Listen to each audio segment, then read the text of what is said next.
ఒకరు నకిలీ లెటర్ హెడ్లు తయారు చేస్తే ఇంకొకరు నకిలీ బాండ్లే తయారు చేశారు. ఇద్దరు బ్యాంక్ అధికారుల్ని బురిడి కొట్టించారు. మొత్తం 27 కోట్లు మాయం చేశారు. తీరా విషయం తెలుసుకున్న సిబ్బంది ఎంక్వైరీలు చేస్తున్నారు. సీన్ లోకి ఎంట్రీ ఇచ్చిన పోలీసులు ఇంటి దొంగల్ని పట్టుకుని డబ్బు రీకలెక్ట్ చేస్తామంటున్నారు.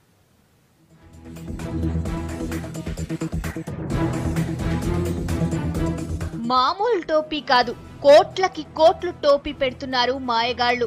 బ్యాంక్ అధికారులకి అసలు ఖాతాదారులకి తెలియకుండా బ్యాంకులో డబ్బుల్ని నాగ్గా నొక్కేస్తున్నారు. ఈ మధ్యనే 2 చోరీలు బయటపడ్డాయి. మొత్తం 27 కోట్లు మాయమైన విషయం బయటకొచ్చింది.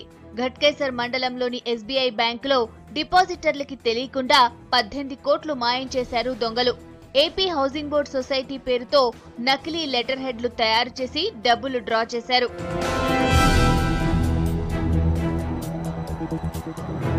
ఇక మరో మాయగాడు 8 కోట్ల 45 లక్షలు నొక్కేశాడు. హైకోర్టు నియమించిన లిక్విడేటర్ కి తెలియకుండా సర్దేశాడు. వెంకటరమణ అనే కిలాడి జంతర్ మంతర్ చేసి మొత్తం కోట్లని బిస్కెట్ చేశాడు. మూతపడ్డ కంపెనీలు చెల్లించాల్సిన బకాయిలను మెయింటైన్ చేసేందుకు లిక్విడేటర్ ను నియమించింది హైకోర్టు. కంపెనీల నుంచి డబ్బు వసూలు చేసేందుకు ఓ కన్సల్టెన్సీ నడుపుతున్నాడు వెంకటరమణ. ఆ కంపెనీలు ఇచ్చిన డబ్బును లిక్విడేటర్ కు ఇవ్వాలి. ఆ డబ్బును ఎస్బీహెచ్ బ్యాంక్ లో బానే వేశాడు వెంకటరమణ. బ్యాంక్ ఇచ్చిన బాండ్ ను లిక్విడేటర్ కు ఇవ్వాలి, కానీ అక్కడే కన్నింగ్ ఐడియా వేశాడు. నకిలీ బాండ్ ని తీసుకెళ్లి లిక్విడేటర్ ని బురిడీ కొట్టించాడు వెంకటరమణ.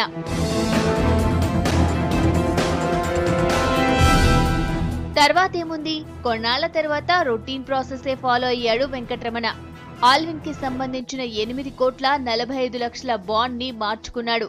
ఫేక్ లెటర్ చూపించి బ్యాంక్ అధికారులను నమ్మించాడు. మనోడు కన్సల్టెన్సీ నడిపేవాడు కావడం, బాండ్ ఒరిజినల్ కావడంతో బ్యాంక్ సిబ్బంది కూడా పెద్దగా పట్టించుకోకుండా సంతకం ఫోర్జరీ అయినా పూర్తిగా చూడకుండానే డబ్బులిచ్చేశారు. చివరికి అధికారులకి అనుమానం వచ్చి వెతకడంతో విషయం బయటపడింది.